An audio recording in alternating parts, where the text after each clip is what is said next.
In a previous video, I explored ways that you could live on $1,400 per month, which is the average Social Security payment that Americans receive. However, what I learned is that many people live on substantially less than that, and I know that this is out of necessity for those people, and I know that it can be a struggle to do if you live in the US or UK. What if your monthly income is $1,000 or less? Is it possible to live comfortably in this case? The good news is yes, it is. But if you want to live well without struggle, you would be well advised to expand your horizons and consider living in another country where the cost of living is substantially less than that in the US or UK. But where in the world can you live safely and joyfully on $1,000 a month? I looked at 32 different countries that are on multiple lists of the best countries to retire in. And after examining all the costs, healthcare, safety, entertainment, and ease of getting a visa, I've come up with a list of the 5 best countries that you should consider moving to if you want to live well on $1,000 per month or less. The results are coming up right now.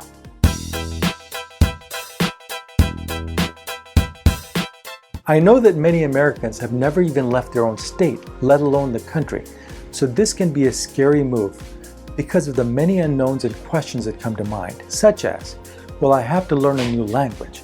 Will it be safe? What are the visa requirements? Which city should I live in? And what will I need to budget? I've done the research by gathering and analyzing the data on the top 32 countries, and here are the best 5 in alphabetical order. Bolivia. If you're looking for a country that gives you big bang for your buck, it would be tough to beat Bolivia. Although it's landlocked in a corner behind the Pacific Ocean facing Peru and Chile, Bolivia is probably the cheapest place to live in South America. Bolivia has the largest Native American population in South America, and of course, it's the Native Americans who invented the frugal lifestyle. Farming is the main occupation of Bolivians, although only 10% of the country is fertile. Cochabamba is a popular choice among expats who want a slow lifestyle and access to some of the comforts of home. Eating out is very affordable here. You can find restaurants serving fried or rotisserie chicken with rice and fries for about $1.50 to $2 and beer for 75 cents. Not only is the food affordable, but also healthcare and the real estate. You can live in a detached house for $500 a month in rent. That same home would cost $2,000 and up in almost any US city. The main drawback to Bolivia is that you'll need to learn Spanish to get around, and English is not widely spoken. In addition, about a third of the population speaks other Native American languages only. To retire here, you'll need to apply for something called a specific purpose visa and have to pony up $160 for this to the government. They also require a letter stating your intentions, proof of your financial situations, and a police record check. You can usually renew this visa every 2 or 5 years depending on the type.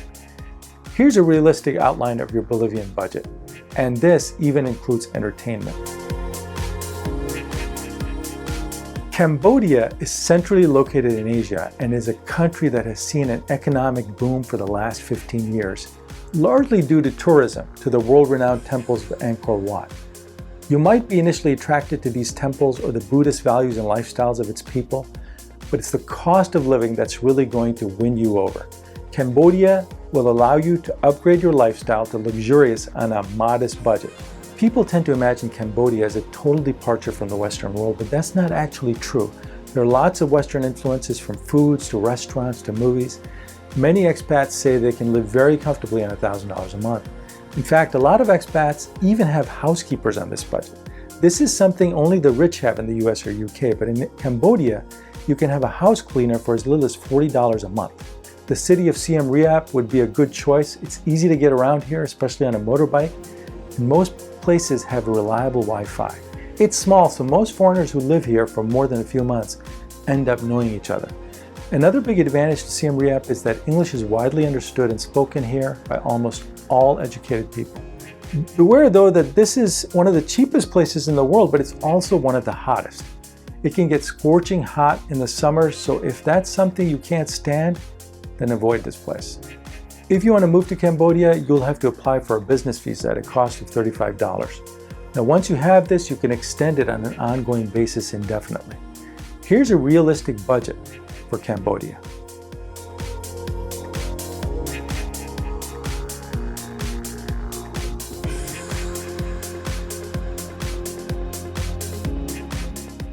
Nicaragua is the largest nation in land size in Central America, but until recently, its neighbors, Costa Rica and Guatemala, had been the more popular choice for expats.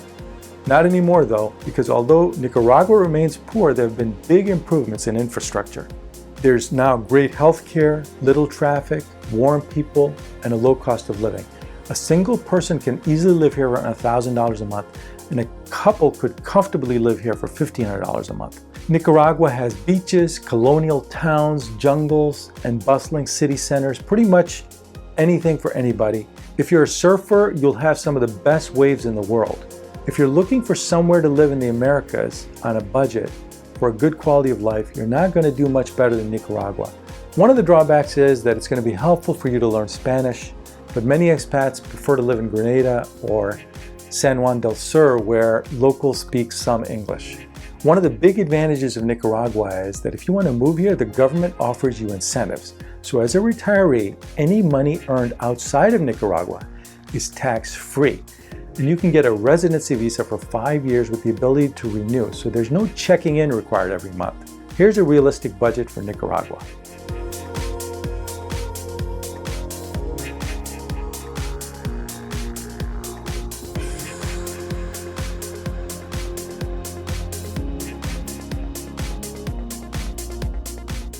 Philippines is perhaps the cheapest English-speaking country in the world. English is widely spoken and understood here, so it's great for those that don't want to learn a new language. The capital, Manila, is one of the biggest and most traffic-choked cities in the world, so it may be a part of the country you want to avoid. However, there are a lot of smaller and more pleasant cities you could move to. You've got plenty of beautiful islands to choose from. Tagaytay is one of the most popular tourist destinations in the Philippines, and actually, it's not so expensive to live there. With its great scenery, friendly locals, beautiful Taal Lake, you can live in a spot where vacationers go.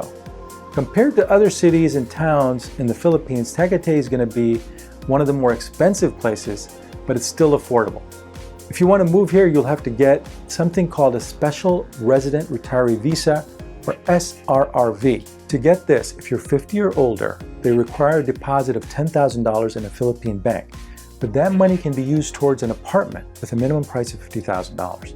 And you have to show that you have a monthly pension of at least $1,000. But this visa will allow you to stay as long as you want and travel in and out of the country freely. Here's a realistic budget for the Philippines.